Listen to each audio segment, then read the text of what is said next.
Dragons are an iconic part of Ninjago, and designers have used many molds to fit these dragons in sets. So today, I'm gonna go over every single Ninjago dragon head mold, starting off with the original molds from 2011. So back in the day, we basically just had three molds. This regular top jaw, which is like sharp and jagged, especially in the back. We also had this top jaw that was used in Cole's Dragon and later reused in the Golden Dragon, which features kind of like more of a rounded design that fits Cole's rocky aesthetic. And for the bottom jaw, we just had this generic bottom jaw that has this wispy beard coming out of it. Now, these molds were made to have a big shooter in the middle, so you could like shoot this Lego ball out of it, which was really nice and a really fun play feature back in 2011. Now, this did mean that the mounts couldn't close and were just forever kept in this open position. But I think that's a fair trade-off because these mounts are just so big, fun, and goofy, and they give these dragons so much personality, which I like so much. I genuinely could not love these original molds any more than I do. Next up, between 2014 and 2020, LEGO transitioned to making brick built heads for all of the dragons instead of the molded ones like from the earlier days.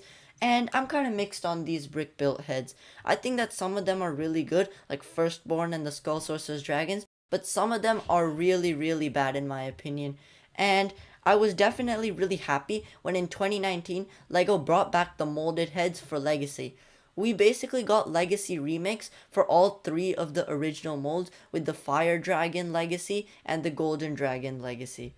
I'm also kind of mixed on these. On one hand, it is cool that we're getting Legacy remakes of the original, but I don't think that these have quite as much personality as the originals did. They're not as goofy, as big, and as fun, but I think that for molds, these aren't bad.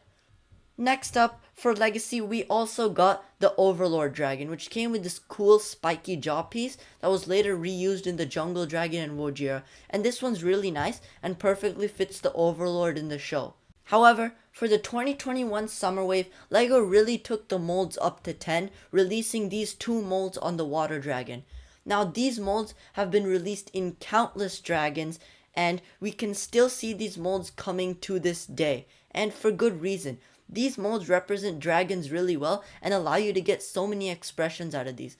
Unlike the original molds that were limited by the fact that they had a big shooter in the middle, these ones can open fully, close fully, and just in general, these molds look really nice.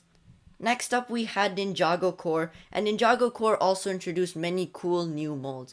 We got this lightning jaw from the Lightning Dragon, and this rocky looking bottom mold from the Fire Dragon that since has been used as top molds in other dragons, and these all new jagged and spiky molds from the Ice Dragon creature. Now, I absolutely love all four of these molds.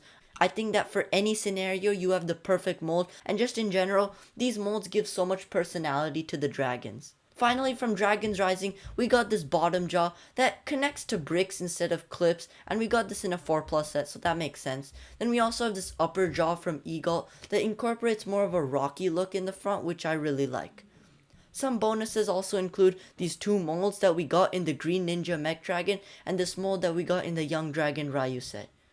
In general, I love dragon molds. I have quite a few of them myself, and I think that these molds just enhance dragons quite a lot, and I'm glad to see that LEGO is still putting out dragon molds to this day.